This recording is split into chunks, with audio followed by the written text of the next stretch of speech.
चुनावी सीजन में वार पलटवार की बारिश होती है, वोटों की फसल बोई और सींची जाती है और साथ ही इनमें खाद का काम करते हैं मुद्दे।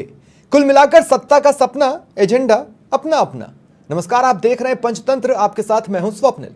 उदयपुर का कन्हैयालाल हत्याकांड एक बार फिर गरमा रहा है। यूपी के सीएम योगी आदित्यनाथ ने प्रचार के दौरान इसका जिक्र कर कांग्रेस को जमकर घेरा। वहीं सीएम गहलोत ने बुलडोजर राज पर निशाना साधा। अब सवाल यह है कि क्या कांग्रेस पर लगने वाले तुष्टीकरण के आरोपों में दम है? सवाल यह भी है कि क्या बीजेपी किसी खास मकसद से ऐसे मुद्दों को हवा देती है? आज चर्चा इसी पर करेंगे, लेकिन पहले वो दोनों बयान सुन लीजिए जिसकी वजह से आज सियासत गरमा रही है। और उसी के लिए आज आपके बीच में मैं विशेष रूप से आया हूं। भाइयों बहनों, ये जो बुलडोजर है ये उत्तर प्रदेश का वही प्रतीक है। दुष्टों के लिए ये उसका उपचार है और विकास के लिए एक रास्ता बनाने का माध्यम भी, इंफ्रास्ट्रक्चर बनाने का भी यह एक उपचार है। अब उनका क्यों नाम मेरे सामने लेते हो भाई? बुलडोजर की सरकार वहाँ पर है। बुलडोजर कभी राइट लेफ्ट घूम गया तो पता नहीं किसी के घर में घुस जाएगा। ये कोई राज है? डेमोक्रेसी है ये? कुछ लोग खुश होते हैं इससे, कुछ लोग खुश हो जाते हैं इन्हीं बातों से, पर कानून का राज नहीं रहेगा तो आप हम लोग भी सुरक्षित नहीं रहेंगे। कानून का राज रहना सबसे आवश्यक होता है और धज्जियाँ उड़ा दी है उसने कानून राज की, जिनका नाम आप ले रहे हो। आप सोच सकते हो कि ये लोग देश को कहाँ ले जाना चाहते हैं, आप समझ सकते हो। मैं उन बातों में जाना नहीं चाहता। तो देखिए, अब होता यह है कि एक बयान होता है, निशाने कई होते हैं। इस मुद्दे को उठाने के बाद, हालांकि ये ऐसा नहीं है कि सीएम योगी आदित्यनाथ ने ये मुद्दा राजस्थान में पहली बार उठाया हो। इससे पहले भी जब भी वो यहाँ पर आए हैं इस मुद्दे पर बातचीत उन्होंने ज़रूर की है। प्रधानमंत्री नरेंद्र मोदी के दौरे को भी अगर आप याद करें, या फिर गृह मंत्री अमित शाह के दौरे को याद करें, यहाँ तक कि रक्षा मंत्री राजनाथ सिंह का दौरा भी जो रहा है जनसभा को संबोधित करने के दौरान, इस इशू को उठाया गया है। क्या इसके पीछे कोई तय पैटर्न है या किसी तय पैटर्न में राजस्थान में घटनाएं हुई हैं? इस पर बातचीत की जरूरत है। मेरे साथ वरिष्ठ पत्रकार श्याम सुंदर शर्मा जी इस वक्त जुड़ रहे हैं। श्याम जी, स्वागत करता हूं मैं आपका समाचार प्लस पर। श्याम जी, क्या कोई पैटर्न नजर आ रहा है? अगर तुष्टीकरण के आरोप लगते हैं तो उस तरह की घटनाएं एक के बाद एक देखने को मिली, जिसमें ये लगा कि शायद सरकार से चूक हुई है चीज़ों को भांपने में और समझने में। वहीं दूसरी तरफ हम ये देखते हैं कि एक पैटर्न के तहत इस इशू को बार बार बीजेपी द्वारा भी उठाया जा रहा है। किस तरह का वॉर आप देख रहे हैं इसमें? देखिए स्वप्निल जी, क्योंकि आज जहाँ पर वो आए थे वो उनकी पीठ के हैं और वो उनके जब स्थापना हुई थी, जब बालकनाथ की इनके चांदनाथ जी की डेथ हो गई थी, जब भी आए थे, जब इनको पगड़ी पहनाई गई थी और आज वो अपना शिष्टाचार निभाने के लिए आए। लेकिन वो आए कहाँ पर है, ये देखना चाहिए कि वो उस जगह पर आए तिजारा जहाँ पर कि वो तुष्टीकरण की बात नहीं करेंगे तो करेंगे क्या? वहां तो उनको तो वो करना ही है। अब देखिए, मुख्यमंत्री बुलडोजर की बात आदित्यनाथ योगी के लिए तो कहते हैं, आपने भी तो बुलडोजर चलाया था नियमों के खिलाफ। आपने ये कहा था कि बिल्डिंग गलत बनी है, लेकिन किसकी? जहां पर आप पेपर लीक का मामला हुआ था, आपको पता हो तो, सुरेश ढाका, जहां पर इंस्टीट्यूट उनका कोचिंग इंस्टीट्यूट चलता था, आपने भी तो उसके मालिक को तो नहीं मारा, उसके वो कर दिया। तो देखिएगा, जैसे राजनीति, आप क्योंकि चुनाव है, चुनाव में सब कुछ होगा, लेकिन कारगर होंगे नहीं होंगे ये। देखिए, राजस्थान में भी चला, यही तो कह रहा हूँ मैं आपको। राजस्थान में चलाया था जब नियमों के तहत नहीं चला था। जब सचिन पायलट ने कहा कि देखिएगा कि जब आरपीएससी का मेंबर अगर पेपर इन्वॉल्व में आता है तो फिर उसके घर को क्यों नहीं तोड़ा जा रहा, या सुरेश ढाका के तो मकान को थोड़ा बहुत डैमेज किया, लेकिन पेपर लीक के मामले में नहीं किया। वो नियमों के तहत नहीं बना हुआ था, पेपर इस तरह से हुआ। तो घटना है, जिस तरह की घटना हो रही है उस समय से आप राजनीति, देखिए चुनाव है तो इसमें राजनीति निश्चित रूप से होगी, उसमें दो राय नहीं है। वो कितना, वो तो बजरंगबली का नाम भी लेंगे, और वो बजरंगबली को तो पहले दलित कह गए थे, लेकिन उनकी कितनी वो हुई थी, देखिएगा वो अशोक परनामी को जिताने आए थे लेकिन हार गए थे अशोक परनामी। अब कितनी डिमांड होगी नहीं होगी अलग बात है, लेकिन आज मुख्यमंत्री जी का ये कहना कि भाई उनकी बात नहीं करता मैं, वो संविधानों की सुरक्षा नहीं करते, वो संविधान को नहीं पहचानते, वो तुष्टिकरण के लिए कुछ भी करने के लिए तैयार हो जाते ठीक हैं। है। लेकिन देखिए मुख्यमंत्री जी, आपने जिस प्रकार से उदयपुर में जो घटना घटी, यदि समय रहते हुए उसको सुरक्षा व्यवस्था दे दी गई होती तो वो घटना घटने से रुक जाती। लेकिन आपने के आप की प्रशासनिक लापरवाही के कारण हुई घटना, उसके बाद आपने जरूर उसको नौकरी भी दी, सब कुछ दिया। ठीक है। अब एएनआई जांच भी कर रही है और वो केस चल रहा है, लेकिन सतर्कता आपको बरतनी चाहिए थी। इस तरह की घटना से पूरा देश में उदयपुर नहीं, राजस्थान बदनाम ठीक हुआ। है। इस बदनामी से बचा जा सकता था, ठीक है। लेकिन है अब जो चीजें। ठीक है श्याम जी, मैं आता हूं आपके पास। अब मेरे साथ बीजेपी के गेस्ट भी जुड़ चुके हैं। अशोक सिंह शेखावत जी, स्वागत करता हूं मैं आपका समाचार प्लस पर। उदयपुर, एक तो सीएम योगी आदित्यनाथ ने बड़ा हाइपोथेटिकल सी सिचुएशन को क्रिएट करने की कोशिश की जब उन्होंने ये कहा कि अगर ये यूपी में होता, और फिर उन्होंने कहा कि तब क्या अंजाम होता ये हर व्यक्ति जानता है। क्या अंजाम होता सर? देखो स्वप्निल जी, आप भी जानते हो कि यदि यूपी की हम कानून व्यवस्था देखें और उस कानून व्यवस्था के आधार पर यदि भारतीय जनता पार्टी वहाँ से दोबारा से जनता का जनादेश मिलता है, उन महिला से पूछो, उन बच्चियों से पूछो, उनके माँ बाप से पूछो, उन लोगों से पूछो जो कहते थे कि हम रात को निकल नहीं पाते थे, शाम को नहीं निकल पाते थे, घर में हम कैद होके रखते थे। उस आधार पर मुझे तो जनादेश दिया।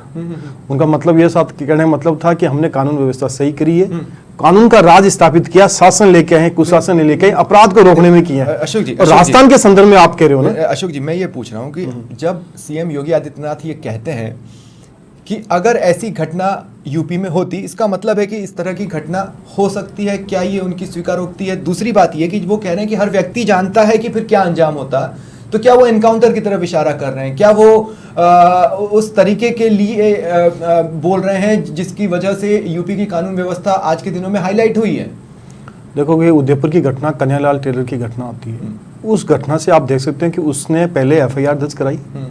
एफआईआर के बाद में पुलिस एक्शन नहीं लेती है। पुलिस एक्शन क्यों नहीं लेती है? पुलिस को पता है कि हम एक्शन नहीं लेंगे क्योंकि हमारा ये वोट बैंक है सरकार बनाने के लिए, कांग्रेस का सरकार बनाने के लिए। एक थ्योरी होती है इस प्रकार की, कांग्रेस की 5 साल में रही है, ठीक है, चाहे मुआवजे में रहो या किस में रहो। ये चीज यूपी में नहीं रहेगी। तत्काल कोई सूचना होगी तो हम उस पर कार्रवाई करेंगे, कानून सम्मत कार्रवाई करेंगे और उन लोगों को यह एहसास कराएंगे कि कानून से बड़ा कोई नहीं होता। राजस्थान के अंदर ये नहीं हुआ। यदि होता तो कन्हैयालाल आज हमारे बीच में होता। नहीं, 2 सेकंड। यूपी के ही मॉडल में हमने हाथरस की घटना देखी, यूपी के ही मॉडल में हमने किसानों पर गाड़ी चढ़ाना देखा, या फिर हम मणिपुर चले जाते हैं तो वो भी तो एक तरह से बीजेपी का ही मॉडल है जहां पर कानून व्यवस्था का मखौल उड़ते हुए हम लोग देख रहे हैं। फिर ऐसे में सिंगल आउट करना क्या बताता है? देखो, मैं कह रहा हूँ कि यदि एक अफवाह स्वरूप कोई घटना और ऐसी घटना को राजस्थान की घटना से कन्हैयालाल के में जोड़ना और निर्मम रूप से हत्या करना, नहीं, उन्होंने और यूपी से उनका जुड़ा एक माइंड सेट कि हम क्यों हत्या कर रहे हैं, हमारा मकसद क्या है, और उसको फैलाना है और पूरे भारतवर्ष के अंदर, और उसकी घटना के अंदर तुलना करोगे तो आपको कम मिलेगा। नहीं, मैं आपसे ये कह रहा हूं कि एनसीआरबी के आंकड़ों को तो यूपी सरकार मानती ही नहीं है। वो तो सीधे सीधे कह देती है कि नहीं, हम इन आंकड़ों पर नहीं जाएंगे, हमारे आंकड़े ये हैं। तो हम एनसीआरबी को अगर आपके लिहाज से फाइनल आंकड़ा ना माने तो फिर किस आंकड़ों को मानेंगे? क्योंकि उसमें भी ऐसा तो नहीं है कि बढ़ोतरी नहीं देखी जा रही है, बढ़ोतरी तो है। 2017 से 2021 में हमने देखा बढ़ोतरी है, फिर 2021 से 2023 में हम देख रहे हैं एनसीआरबी के आंकड़ों में बढ़ोतरी है, लेकिन आप कह रहे हैं कि वो आंकड़े नहीं होंगे। नहीं, मैं कह रहा हूं कि यदि एनसीआरबी के हम आंकड़े की बात करें, यदि यूपी का राजस्थान की जनसंख्या के हिसाब से 3 गुनी 3.5 गुनी जनसंख्या है, क्षेत्रफल से कम है। मणिपुर का तो क्षेत्रफल भी कम है। मैं एक यूपी की बात कर रहा हूँ आपको, उस मणिपुर की भी आएंगे। यदि यूपी की हम बात करें तो यदि दुष्कर्म में नंबर 1, ये तो सबको पता है। वहाँ 2600 एफआईआर दर्ज होती है, राजस्थान में 6200 दर्ज हुई 2022 के अंदर। ये एनसीआरबी के आंकड़े, राज्य सरकार के द्वारा आंकड़े भेजे हुए हैं। और बच्चियों के मामले में यदि राजस्थान के सामूहिक दुष्कर्म में पूरे भारत में नंबर 1 है। ये कहते हैं साहब हमने एफआईआर अनिवार्य कर दी, फिर नंबर 1 क्यों है? 632 एफआईआर यदि गैंग रेप की बच्चियों के साथ राजस्थान में हो जाती है अगस्त तक 2023 के तक, बताइए क्यों होती है? क्योंकि कानून का इकबाल नहीं है।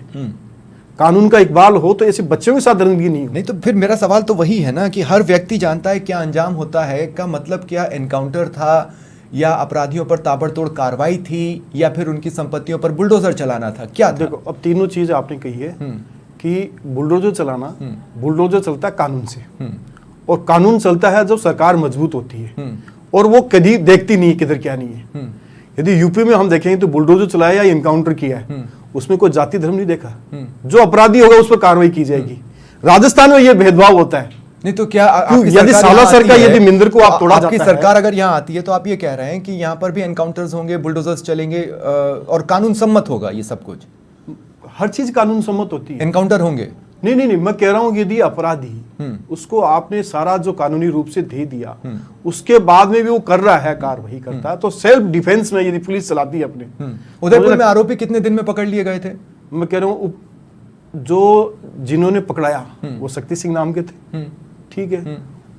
उन लोगों के साथ में सरकार ने क्या किया बाद में? न नौकरी दी, न कुछ नहीं दिया। उन्होंने आकर के प्रेस कॉन्फ्रेंस करी, ठीक है। उनकी सूचना के आधार पर उनको पकड़ा, फिर जाता है लेकिन एनआई के अंदर। आरोपियों तक जल्द से जल्द पहुंच गई थी ना? मैं जल्द से जल्द नहीं पूछ रहा हूं। ये क्या थी कि जल्द से जल्द नहीं थी, बात ये थी कि यदि कंप्लेनेंट ने एफआईआर दर्ज करा दी है, उस पर एक्शन क्यों नहीं हुआ? तो आज कन्हैयालाल हमारे बीच में होता। ठीक है, ठीक है। मैं श्याम जी एक बार फिर आपके पास आ रहा हूं। ये ना बड़ा टिपिकल सेंटेंस है जिस पर हम बातचीत कर रहे हैं। सीएम योगी आदित्यनाथ का ये कहना कि अगर ये घटना यूपी में हुई होती, जिसका एक मायने ये भी निकलते हैं कि इस तरह की घटना किसी भी राज्य में हो सकती है।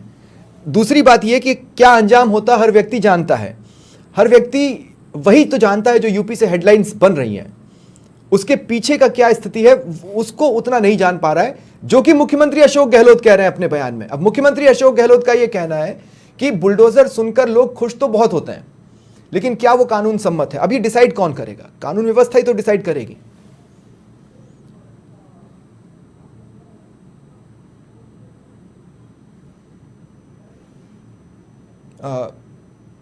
देखिए स्वप्न जी, जिस तरह से बुलडोजर चलाने से समाधान तो नहीं हो सकता। अब मैं अभी देख रहा था, आदित्यनाथ कह रहे थे कि राजस्थान का सीएम हाउस तो फतवे की तरह आदेश जारी करता है, सनातन धर्म पर रोक लगाता है, बहुत सारी चीजें जो कह रहे थे। पर वो गलत ये सब चीजें क्या, ये तो देखा ना। देखिए मेरी बात सुनिए, मैं कह रहा हूँ कि आप मुख्यमंत्री कार्यालय की बात कर रहे हैं। मुख्यमंत्री कार्यालय तो आपका भी है। अब एक मुख्यमंत्री कार्यालय दूसरे मुख्यमंत्री कार्यालय का दोषारोपण इसलिए करे कि मैं तो सनातन धर्म को मानता हूँ, वो सनातन धर्म को नहीं मानता। तो अभी इस तरह के आरोप प्रत्यारोप प्रशासनिक स्तर पर जो लगा रहे हो आप, देखिए पार्टी स्तर पर जो लगाने लगाई है, लेकिन मुख्यमंत्री कार्यालय फतवे निकालता है। फतवे वाली बात तो ऐसा नहीं करना चाहिए ना। फतवे तो नियमों के तहत निकाले जाते होंगे, ऐसा तो नहीं है कि सीएम खुद के नियमों को बना करके निकाल देगा। हाँ, ये बात सही कि कुछ मुस्लिम को वोट चाहिए तो उस हिसाब से वो कुछ तो थोड़ा बहुत तो होता है, ये बात तो मैं भी मानता हूँ, लेकिन जिस तरह से फतवे वाली बात नहीं करनी चाहिए। हाँ, वोटों की राजनीति आप भी करते हो, वो भी करते हैं। अब वो आप कितने कारगर हो, वो कितने कारगर हैं, वो बात अलग है। लेकिन जिस प्रकार के आप कह रहे, आसाम के मुख्यमंत्री भी आए थे, आपको पता हो तो सुन रहे, और वो जो परिवर्तन यात्रा में घूम रहे थे, तो उन्होंने भी कहा था कि देखिएगा कि आसाम में अगर घटना होती तो हाथों हाथ निपटा देते। अब ये कहने के बाद उनके पास केस भी दर्ज हुआ था राजस्थान में। अब मुख्यमंत्री अगर इस तरह की स्थिति कह रहे कि हम हाथों हाथ निपटा देते, हम तो एनकाउंटर करा देते, भाई हमने भी पकड़ा उनको और नियमों के तहत आपको नए को सौंप रखा है। अब आप उसके उनके खिलाफ क्यों नहीं जल्दी से जल्दी मुकदमे में सजा कराते? अशोक जी तो खुद एडवोकेट है, सीनियर, जानते हैं। तो अब आप जिस तरह की बातें कर रहे हो, हमने पकड़ लिया, और जो आप कह रहे थे कि देखिए नौकरी भी दे दी उनको, जो थे पीड़ित थे उनको भी दे दी, बाकी को भी दे दी। तो मुख्यमंत्री देखिए इस तरह से चतुर चालाक तो है कि मेरा फायदा किसमें है, वो तो कर देते खेल जितना करना होता है। जिस तरह से जितना दिया, भले आपने भी 1 करोड़ रुपया इकट्ठा करवा के दिलवा दिया, लेकिन ये घटनाएं इस प्रकार का प्रचारित चुनाव में लाभ लेने के लिए नहीं होना चाहिए मेरे ख्याल नहीं। पर कि आप चाहे भले, पर आप यूपी मॉडल को सिंगल आउट कर रहे हैं, आप एमपी मॉडल की बात नहीं कर रहे हैं, आप गुजरात मॉडल की बात नहीं कर रहे हैं, कानून व्यवस्था को लेकर आप मणिपुर मॉडल की बात नहीं कर रहे हैं। भाई मैक्सिमम जगह तो आप ही हैं, तो अगर आप मॉडल पर बात कर रहे हैं तो फिर तो सारे स्टेट्स की बात होनी चाहिए। देखिए आप मॉडल की बात तो देखिए, हमारे यहाँ ऐसी कानून व्यवस्था बहुत ज्यादा चरमराई हो, कुछ छोटी में अभी भी घटनाएं हो रही है, तो आप चुनाव आयोग को नहीं कह रहे, कांग्रेस सरकार करा रही। अब तो शासन नहीं भाई, कम से कम जो प्रवक्ता है अशोक जी जो आपके आते हैं, उनको कम से कम समझाओ कि अब तो चुनाव आयोग को शिकायत करो, वो करेगा, कि शासन उनके पास है। आज भी अशोक गहलोत दोषी है, मुख्यमंत्री ने गलत काम कर रखे। अरे भाई अब तो मुख्यमंत्री का शासन नहीं है, तो ऐसी स्थिति में भाजपा के शासन में राम राज आ जाएगा। वसुंधरा जी के शासन में क्या था अशोक जी, आपको तो पता है ना। फिर मैं रामबाग की याद दिलाऊंगा तो आपको दिक्कत आएगी, और जो डेल्टा प्रकरण हुआ था फिर आपको मालूम होगा क्या होगा। तो ये सब चीजें हैं। हाँ, घटनाएं हर शासन में होती है, उस पर तुरंत से कार्रवाई की जानी चाहिए। मैं इसके पक्षधर हूँ, यानी कोई भी शासन आएगा चले ठीक है अशोक सिंह जी, देखिए फिर बात वही है, अब जैसा कि इन्होंने याद दिलाया, ये मेरे दिमाग से निकल गया था, असम के सीएम आकर भी तो ये बोल के गए ना कि हम उड़ा देते हैं। क्या सीएम पद पर बैठे व्यक्ति को इस तरह की बात करना या फिर इस तरह का इशारा करना शोभा देता है? ये तो सवाल नंबर 1 हुआ। और सवाल नंबर 2 यही है कि अगर एनकाउंटर ही एकमात्र रास्ता है तो फिर उसको आपके मैनिफेस्टो में जगह दीजिए, आपको तो हाईलाइट ही मिलेगी ना उससे, आपको तो हेडलाइंस ही मिलेंगी। देखो स्वप्निल जी और मैं तो लगा श्याम जी वरिष्ठ प्रवक्ता हैं, वक्ता भी हैं, और जिस प्रकार से प्रवक्ता पत्रकार हैं उनका हम सम्मान भी करते हैं, लेकिन उन्होंने कहा कि सीएम साहब के लिए कहा, गहलोत साहब के लिए कहा, साहब एक मुख्यमंत्री कार्यालय, वो गृह मंत्री भी हैं, और बार बार में विपक्ष की मांग थी, आप लोगों की भी, मीडिया बंधुओं की मांग थी, जनता की मांग थी एक ऐसा कर दो कि कोई इंडिपेंडेंट हो जो आपका गृह मंत्रालय संभाल ले। अधिकांश जो आदेश निकलते हैं वो उन्हीं के आदेश से निकलते हैं, कोई दूसरा कोई नहीं करता। तो गृह मंत्री जी होते हुए जी इस प्रकार के आप आदेश निकालो, और आपके मैनिफेस्टो में क्या लिखा गया था कि सांप्रदायिक व्यवस्था और धार्मिक उन्माद फैलाने वाले असामाजिक तत्वों के खिलाफ कठोर कार्रवाई करने की मैं कार्रवाई करूंगा, आपके इनके मैनिफेस्टो में था। यदि इस मैनिफेस्टो में होने के बाद में यदि इस प्रकार के आप कहें कि फरमान जारी किए जाएं कि बिजली आप रमजान में दे दो, दूसरों की काट लो, PF5 को अलाउ कर दो, दूसरों के हिंदुओं के त्योहार आओ या किसी दूसरे के त्योहार आओ उसको आप प्रतिबंध लगा दो, ऐसे फरमान किसके माने जाएंगे? यदि पुलिस देती है, प्रशासन देता, तो मुख्यमंत्री का माना जाएगा वो, उसमें नेग्लिजेंस। एक बात बताइए। और दूसरा आपने कहा कि बुलडोजर के लिए बात की या सुशांत, मैंने इनकाउंटर के लिए बात की। इनकाउंटर के लिए बात की, तो देखो मैं कह रहा हूँ कि इनकाउंटर का जो भी कोई किसी भी स्टेट में होता प्रोसीजर लॉ के अकॉर्डिंग होता है, और एनकाउंटर किस लॉ के अकॉर्डिंग होता है? नहीं, मैं बता रहा हूँ आपके, एक इनकाउंटर का एक सडनली नहीं होता, उसका एक देखा जाता है कि प्रोवोकेशन और उसके साथ में सेल्फ डिफेंस, वो आपको आईपीसी में मिलती है कि पुलिस को मिलेगी और दूसरों लोगों आम नागरिकों को भी मिलता है कि सेल्फ डिफेंस के अंदर आप क्या कार्रवाई कर सकते हो।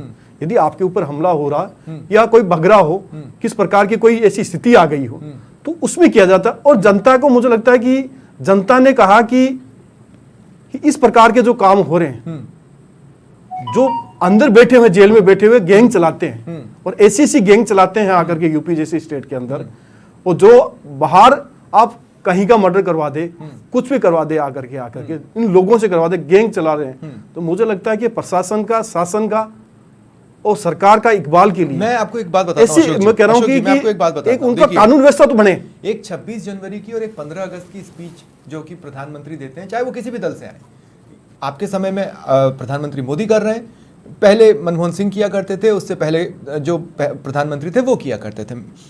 मैं आपसे ये कह रहा हूं कि आप सोच कर बताइए, अगर ऐसे ही किसी स्पीच में प्रधानमंत्री मोदी भी तुष्टीकरण शब्द का इस्तेमाल कर रहे हैं, तो 8-9 साल तो आपको हो गए ना सर, 8-9 साल तो आपको हो गए।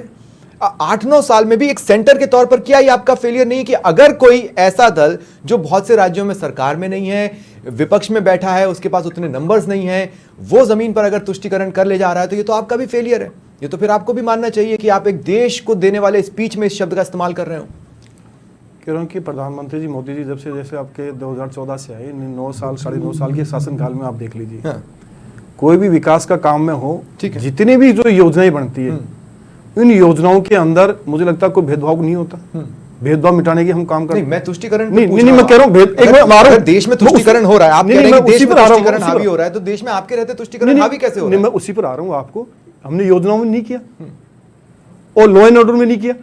सबके लिए समान होना चाहिए, दिखना भी चाहिए और होना भी चाहिए। अरे अगर हो रहा है तो फिर हावी कैसे हो रहा है तुष्टीकरण? सर मैं तो ये पूछ रहा हूं। मैं कह रहा हूं, आपने कहा कि तुष्टीकरण हावी क्यों हो रहा है, मैं ये नहीं कह रहा हूं, प्रधानमंत्री मोदी कह रहे हैं कि तुष्टीकरण हावी हो रहा है देश में। जैसे राजस्थान की हम बात कर लें, राजस्थान में तुष्टीकरण क्यों कर रहे हैं? वोट बैंक, और वोट बैंक के लिए विपक्ष कुछ भी करेगा, लेकिन हम करेंगे, लग रहा है इनका। विषय किसके पास आता है? स्टेट गवर्नमेंट के पास आता है। लॉ एंड ऑर्डर का विषय किसके पास आएगा?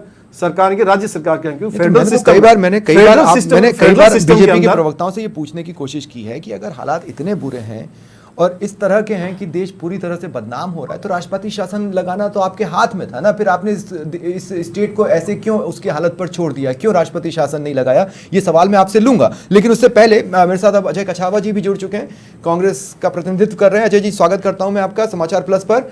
अजय जी, अगर कोई तुष्टीकरण के आरोप लगाता है तो वो उसके पीछे कई घटनाएं गिनाता है। आप मसला ये है कि वो घटनाएं तो हुई हैं, करौली में हिंसा हुई, अलवर में मंदिर पर बुलडोजर चला, इसके अलावा त्योहारों पर जश्न पर पाबंदियां लगी, कई जगहों पर आप लोगों ने बैन भी लगाया जश्न पर। तो क्या ऐसा नहीं लगता कि हाँ ये कुछ वन साइडेड तरह की चीजें नहीं? देखिए, घटना और दुर्घटना, दुर्घटना कहीं भी घट सकती है, वो प्रायोजित नहीं है, लेकिन दुर्घटना को अंजाम देने वाला व्यक्ति अगर उसने राजस्थान में किसी घटना को परिणाम दिया है तो वो जेल की सलाखों के पीछे जा गया है।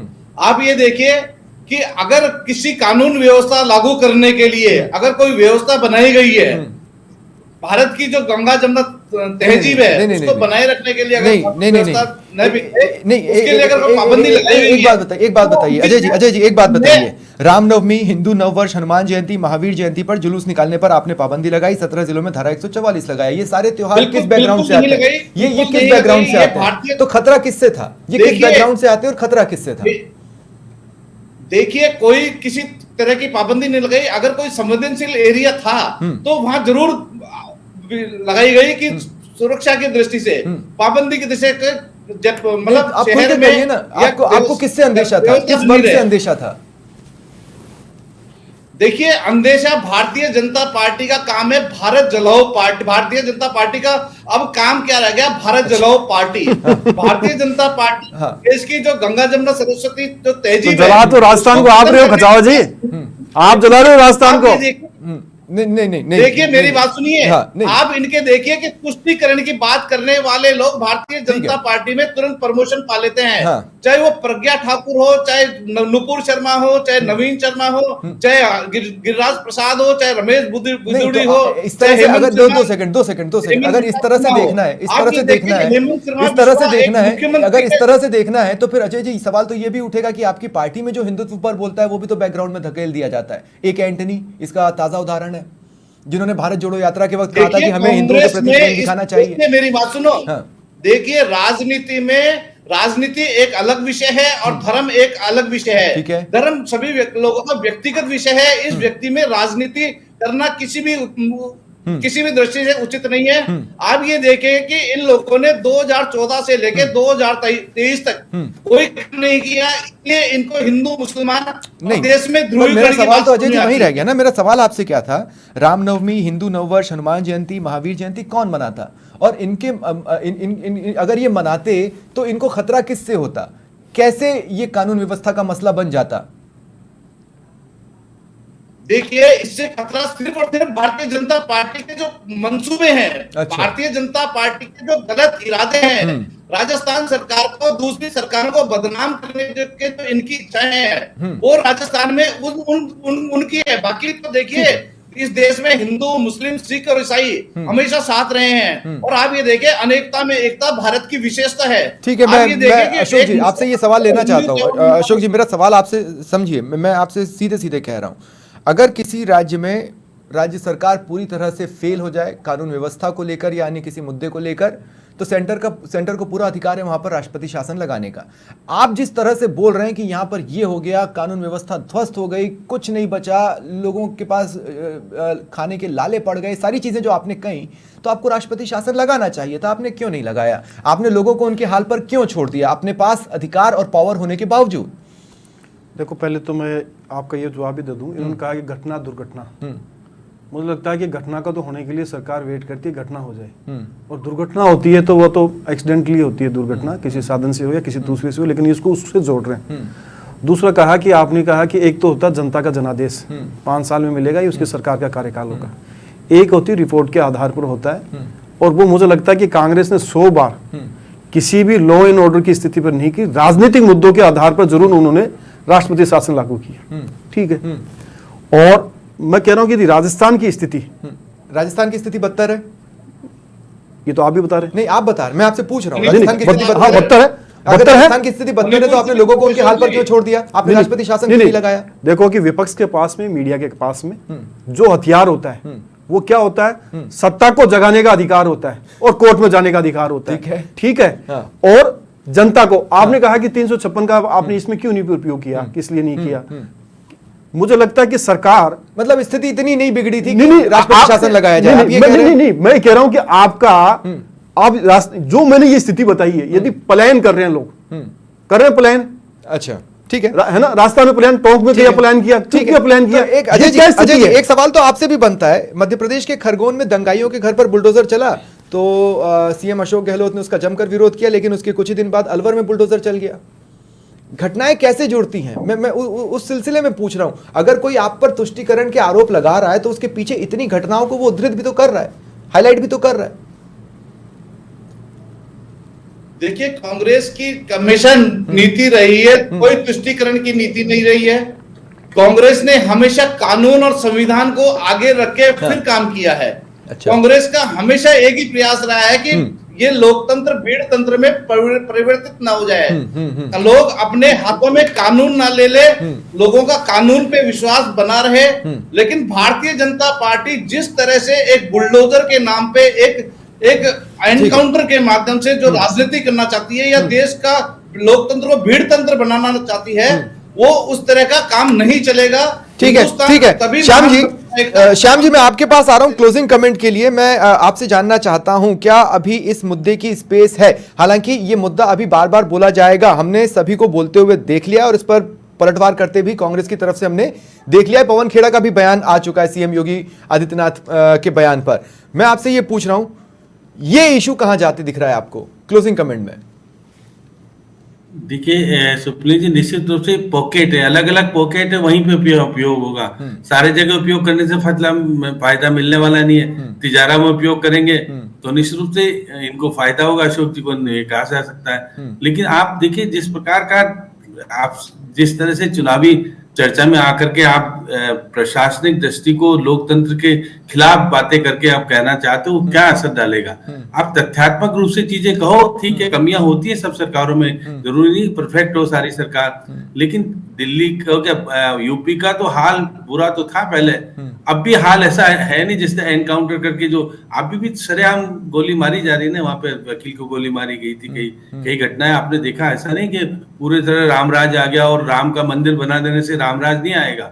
मंदिर आप अपने कहने से नहीं बना रहे, तो कोर्ट की मेहरबानी है, सुप्रीम कोर्ट की। उसने अगर फैसला नहीं दिया होगा तो कहाँ बनेगा? भगवान का मंदिर की पूजा करने जाएंगे, सबका वहीं से सब कुछ चलेगा।